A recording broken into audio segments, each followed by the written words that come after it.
It is September, which means the back to school season is officially in full swing. And for some of you, that might be music to your ears. And for others, you may be dreading it. But for me, it's neither because I graduated. Anyway, so as you can see, I'm wearing my alma mater. Is that what it's called, an alma mater? So in today's video, we are going to be showing you guys some helpful back to school tips, and we will be covering both high school and college, so stick around.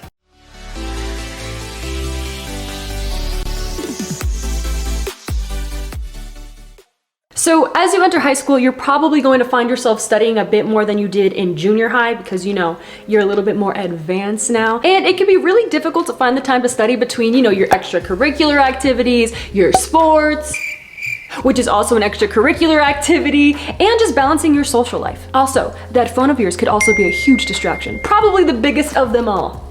But it's okay, I can relate. So tip number 1, we recommend you setting yourself a screen time limit. I know it's hard because, you know, the second you go on TikTok, you just scroll and scroll for hours, and where does the time go? So we recommend that you use that screen time limit so you can be more disciplined. After all, you are in high school now.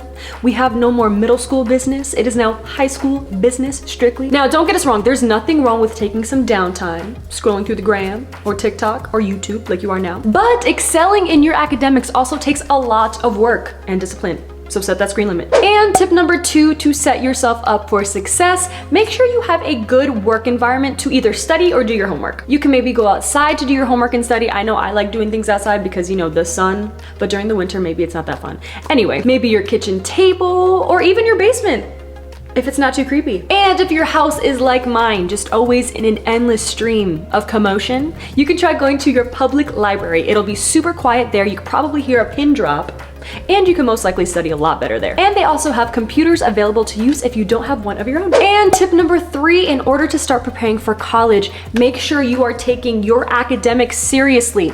Seniors, listen up, because I know that senioritis gets the best of you sometimes. You don't want to start slacking now. You definitely want to keep your grades up, and depending on your grade level, you may want to start preparing for the college admission process, such as going to tour the schools that you are interested in, and that's like one of the best parts, so you don't want to miss out on that. Go tour some schools. You could also ask teachers for some letters of recommendation. You could even just start researching application deadlines so you won't miss a thing and you'll fully be prepared. Or you could start working on your college essay. I know that's nerve-wracking. That's nerve-wracking, but you got this. And on the topic of preparing for college, if your high school does have any advanced placement or honors classes, you might want to take advantage of these, because if you successfully pass these classes and pass your AP exams, you could possibly get credit for college, which means less work that you have to do in college. You're preparing for college in high school by doing college in high school, so you don't have to do college in college. You know what I'm saying?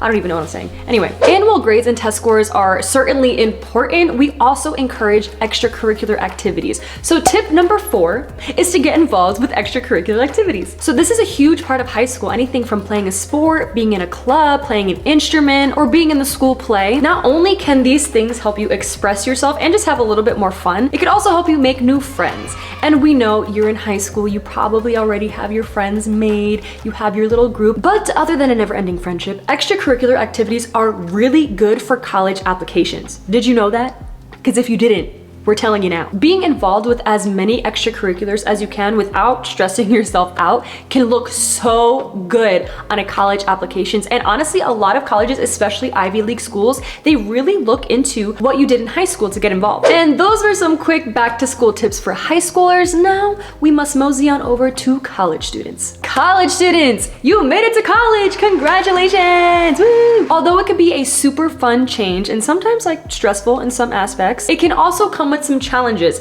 such as even more studying.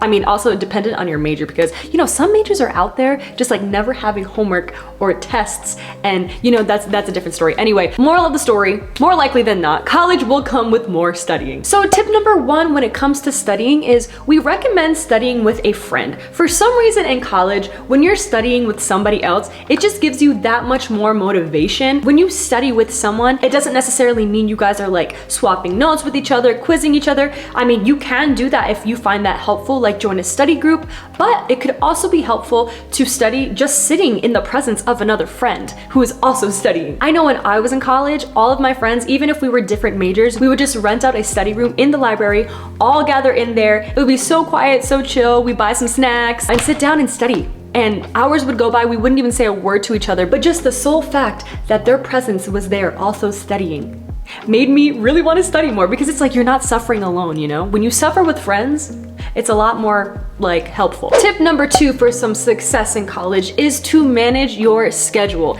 In college, things get crazy, especially because you are the sole decision maker of every single little thing you do. It's a lot of responsibility, and with great power comes great responsibility. So you want to make sure you are on top of everything. Not only just exams and projects, but also you want to manage your extracurricular activities and also your social life. You just want to manage all that and put it together in a nice little schedule. Google Calendar is such an amazing tool to schedule everything you'll need. Tip number 3, which is super important. Read your syllabus. We know in high school, you guys kind of probably just looked at that and just like threw it away, never paid it any mind, because I know that's what I did. But in college, your syllabus is your best friend. Your syllabus will help you track out your entire semester. Remember that Google Calendar that we were talking about in the last tip? Well, this is where it comes into play.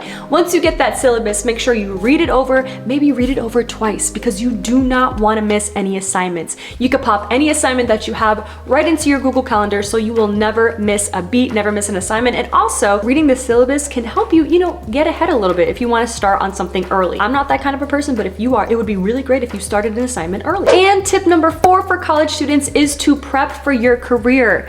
After all, you are in college. Why?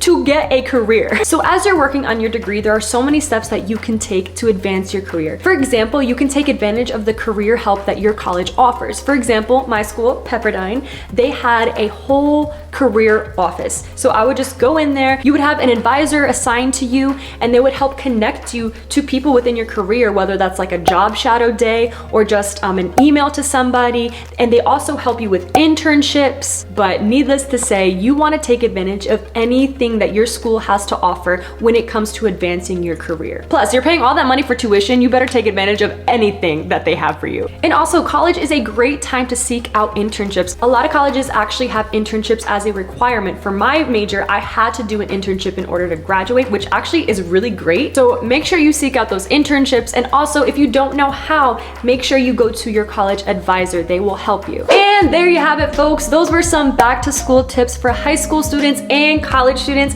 We hope that you could find some of those tips helpful and hopefully use them within this upcoming school year. So with that said, here at Bold.org, we hope that you have the best school year yet. And also be sure to hit that thumbs up button and make sure you subscribe for more tips. And we will see you in our next video. Bye!